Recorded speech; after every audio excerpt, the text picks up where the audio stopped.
What do all these people have in common? Age? No. Marital status? No again. The 5 of us don't even have gender in common. So what is it? What links us together? What puts us in the same group? What gives us common ground? The answer is type 1 diabetes. Now, when I say the word diabetes, what's the first thing that pops into your head?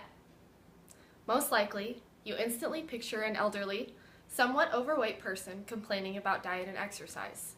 A lot of you might even think of Wilford Brimley complaining about his diabetes. That is the extent of what the media has taught people about diabetes. But did you know there are 2 types? Did you know you don't have to be overweight to have it? Did you know you can be diagnosed with it as a newborn, that it isn't just present in adults? The answer to most of those questions is no. You probably didn't know that. By the end of this speech, you will. I'll start with the very basics of diabetes. Insulin. Insulin is a hormone made in the pancreas that is absolutely necessary for survival. When you eat and your blood sugar increases, the cells in your pancreas get the signal to start creating and releasing insulin. Insulin is what unlocks your cells and allows the energy to get into your cells and give you strength to keep going through your day and essentially keeping you alive. Now, without insulin, you receive almost no nourishment from the foods you eat. Therefore, the body cannot survive without it. Type 2 diabetes, commonly referred to as adult onset diabetes, is fairly well known throughout the US. It is the type that is commercialized in the media, and the reason that people make jokes such as, "Oh, you're eating too many sweets, you'll get diabetes." With type 2, the body either does not produce enough insulin or does not know how to use the insulin it's made. Though it can run in families, it is primarily caused by poor eating and exercise habits. This is the stereotype of eating too many sweets and being overweight. The good news? Type 2 is entirely manageable and therefore curable. If a person corrects his or her eating and exercise habits, the body has the ability to correct itself and begin using insulin properly again. Yes, there can be side effects such as poor circulation and kidney disease, even some as serious as amputation, but all those effects stem from poor care. As a type 2 diabetic, you are in control. Your actions determine the severity of your side effects, and therefore if you continue to have the disease throughout your life. Type 1 diabetes, often referred to as juvenile diabetes, is an entirely different ballgame. Instead of the body being confused about making and using insulin, it produces none.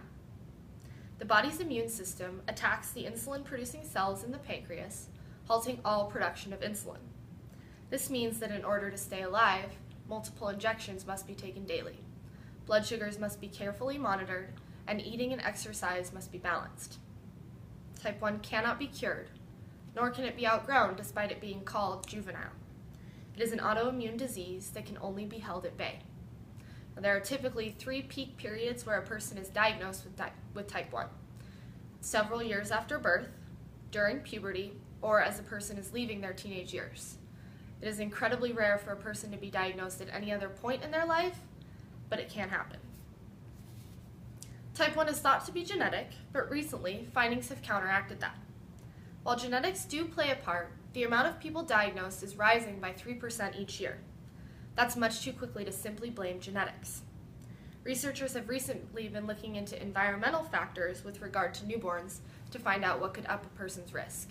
Now, by up a person's risk, they mean developing more autoantibodies. A normal person does have some autoantibodies, but a type 1 diabetic will have way more than the average. Simple things such as being a C-section baby or your mother having an infection while pregnant with you can up your risk. The TEDdy study is who is most responsible for these findings. Now, TEDdy follows newborns with parental consent, obviously, from birth to age 3. They document environmental changes, factors, all those things that come into play, and find out how many autoantibodies the child is developing. If by age 3 the child has a normal amount of them, the researchers back off a little bit, still monitor, but not as aggressively. Now, if the child has developed way more than average, researchers will continue watching the child very closely because eventually that child will be diagnosed with type 1. Now over here, we have two groups of food, and just by looking at them, you can tell that the left side is the healthy foods, and the right side are the unhealthy foods. Now, a type 2 diabetic, typically, this stuff is what will cause the disease for them, and poor exercise. So if someone is diagnosed with type 2 and they continue eating and drinking these things, their disease will progressively get worse and worse. On the other hand, if a type 2 switches to these, obviously people cheat sometimes too, but they eat mostly these, they exercise more regularly, their disease will essentially go away. They'll be cured of their disease. Now, as a type 1, I can eat all of these that I want. I could only drink water, only have whole wheat bread, never eat any sugar, and it would change nothing for me. I will still have type 1. I could eat all these I want, and while it would spike my blood sugar, I could correct it with my insulin shot, and it wouldn't really affect my disease. Type 1 is rarely commercialized and hardly spoken of in health classes, despite it being the more dangerous of the two. As a diabetic, I constantly have people asking if I got it from eating too many sweets, if I really do take more than one shot a day, if I really do poke my finger more than one time a day. The answer is no, I did not get it from eating too many sweets. And yeah, I take at least 4 shots a day, and I poke my finger even more than that to make sure that my body is where it's supposed to be, make sure my sugars are where they're supposed to be. So now that you've been educated on the two types, do not hesitate to educate others if they're misinformed, which most people are. We diabetics need all the help we can get.